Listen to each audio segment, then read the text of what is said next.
Hello दोस्तों, welcome back to my channel. आज के व्लॉग में हम बात करेंगे कि कई बार हमारे सामने ऐसे मौके होते हैं जब हम अगले बंदे को इतना कुछ बोलना चाहते हैं, इतने जवाब देना चाहते हैं और अगला हमें सब कुछ सुना के चला जाता है, लेकिन फिर भी हम बोल नहीं पाते अपने माँ बाप के संस्कार के कारण या अगले बंदे की इज्जत रखने के कारण। आप लोग शायद आज मेरे इस व्लॉग से काफ़ी मेरी बहनें रिलेट करेंगी कि हाँ, मैं सही बोल रही हूँ। आप लोगों के साथ भी काफ़ी ऐसे मोमेंट्स आए होंगे लाइफ में, एक बार नहीं शायद हज़ारों बार। तो उस टाइम पे हमें क्या करना चाहिए, उस सिचुएशन में हमें कैसे अगले बंदे को जवाब देना चाहिए, वो आज इस व्लॉग में आप लोगों के साथ शेयर करने वाली हूँ। प्लीज़ व्लॉग को एंड तक देखिएगा। कई बार आप कहीं पे भी जाते हैं तो काफ़ी लोग आपको बॉडी शेम करते होंगे। बॉडी शेम का मतलब है कि काफ़ी मोटी हो गई हो या फिर काफ़ी पतली लग रही हो या फिर काली हो गई हो, सुंदर नहीं लग रही हो। मतलब काफ़ी लोगों की आदत होती है कमेंट पास करने की। तो उस टाइम पे ना आपने कई बार क्या होता है कि आप फिट नहीं हो सकते, कोई सिचुएशन भी कोई मायने रखती है। जैसे मेरी सर्जरी हुई थी तो 3 महीने तक मुझे नहीं करना था कोई भी योगा वगैरह या एक्सरसाइज वगैरह। तो ऑब्वियस सी बात है कि अगर आप बिस्तर पे रहेंगे, ऑपरेशन हुआ है, सर्जरी हुई है, तो आपका वेट गेन होगा ही होगा। लेकिन उस टाइम पे लोग जो कमेंट पास करते हैं ना, और कई बार क्या होता है कि आफ्टर आफ्टर जैसे डिलीवरी भी जो मेरी बहनें हैं वो काफ़ी मोटी हो जाती हैं, तो लोग उस टाइम पे भी अपने ताने देना बंद नहीं करना चाहते। उन लोगों को उस टाइम पे भी बोलना होता है। हालाँकि जो महिला आपकी बेइज़्ज़ती कर रही होती है, वो भी इस उस सिचुएशन से निकल चुकी होती है। उसकी भी उसने भी आफ्टर डिलीवरी वेट गेन किया ही होगा। लेकिन काफ़ी औरतों की आदत होती है, वो उस टाइम पे भी ताने देती हैं। तो आपने क्या करना है, उस सिचुएशन में आपने बिल्कुल भी गुस्सा नहीं करना है, कोई उनके सामने एक्सप्लेनेशन नहीं देनी है कि भई मैं इस वजह से मोटी पतली या जो भी मुझे प्रॉब्लम हुई है, मैं इस वजह से हो गई। आपने अपने दिमाग में सिर्फ एक ही बात बोलनी है कि आई डोंट केयर, मुझे फ़र्क नहीं पड़ता तुम लोग क्या बोल रहे हो। आप जैसे भी हैं, भगवान ने आपको बनाया है, आप बहुत सुंदर हैं। बस इतना ही आपने अपने दिमाग में रखना है। चलिए अब बात करते हैं उन महिलाओं के बारे में जिनकी आदत होती है दूसरों के घर में इंटरफेयर करने की। आपने देखा भी होगा, आपके साथ भी काफ़ी ऐसी औरतों का सामना हुआ होगा जो आपको बोलती होंगी कि आपकी सास ऐसी हैं, आपकी ननद ऐसी हैं या फिर आपके ससुर ऐसे हैं, यहाँ तक कि आपके हस्बैंड के बारे में भी बता देंगी कि वो आपसे प्यार नहीं करते, आपको घुमाने नहीं लेके जाते या फिर आपकी केयर नहीं करते। देखिए बहनों, को आपके घर के बारे में बाहर वालों से ज़्यादा पता होता है। तो किसी की भी बातों में आकर अपने घर वालों से झगड़ा करने की आदत बिल्कुल ना बनाएं। तो उस टाइम पे, उस सिचुएशन पे आपने यही बोलना है कि फिर क्या हो गया, कोई बात नहीं, हर घर में छोटी मोटी बातें होती हैं, लेकिन हम सब साथ हैं, हम सब खुश हैं। ठीक है, ये नहीं करना है कि अगला बंदा आपको बढ़ा चढ़ा के बातें बताएगा और फिर आप अपना रोना शुरू कर देंगे कि हाँ ये सच है, वो भी ऐसे ही हैं, मेरे हस्बैंड भी ऐसे हैं, मेरी सास भी ऐसी ही है, मेरी ननदें भी ऐसी ही हैं। ये चीज़ें आपने बिल्कुल भी नहीं करनी है, क्योंकि आपका काम आपके घर से चलने वाला है। बाहर वाले सिर्फ मज़े लेने के लिए बातें करते हैं। ठीक है? कई बार आप लोग देखते होंगे कि कहीं पे भी आप जाते हैं तो आपको यही लगता है कि शायद आपकी ही बातें हो रही हैं वहाँ पे, या फिर काफ़ी लोग बता भी देते हैं कि तेरी बातें हो रही थी पीछे से या फिर तेरे बारे में ऐसा बोला जा रहा था।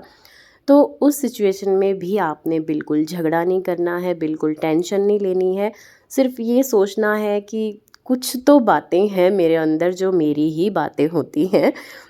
तो इन छोटी-मोटी बातों के बारे में आपने बिल्कुल टेंशन नहीं लेनी है, बल्कि उल्टा यही सोचना है कि पता नहीं मेरे अंदर क्या ही खूबी है, जो मेरे ही चर्चे होते रहते हैं।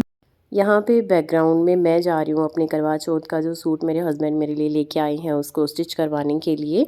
और अभी हम वापस उसी बात पे आते हैं जो कि आज के व्लॉग का मेन पार्ट है। कई बार क्या होता है कि लोग ना हमें मतलब दिखाने के लिए या फिर हमें जलाने के लिए हमें अपनी कोई भी पार्टी वगैरह होती है तो वहाँ पे हमें इनवाइट नहीं करते हैं।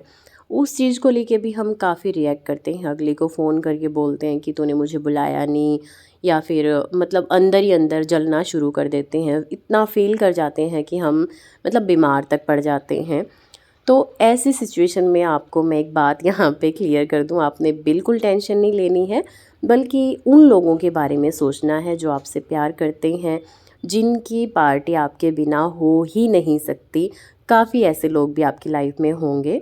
तो प्लीज़ जो 2-4 बंदे हैं आपको टेंशन में देखना चाहते हैं, आपको फ़ील करवाना चाहते हैं, उनको छोड़ के आप उन लोगों की तरफ ध्यान दीजिए जो कि आपसे बहुत प्यार करते हैं, आपके साथ हैं हमेशा।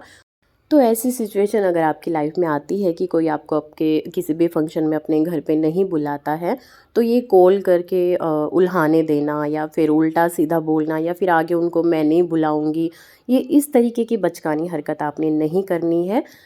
ऐसी सिचुएशन में आपने यही सोचना है कि चलो छोड़ो, जाने दो, अगले का काम है, अगले की पार्टी थी या अगले का फंक्शन था, नहीं बुलाना था, मत बुलाने दो, आपको कोई फ़र्क नहीं पड़ता। ठीक है?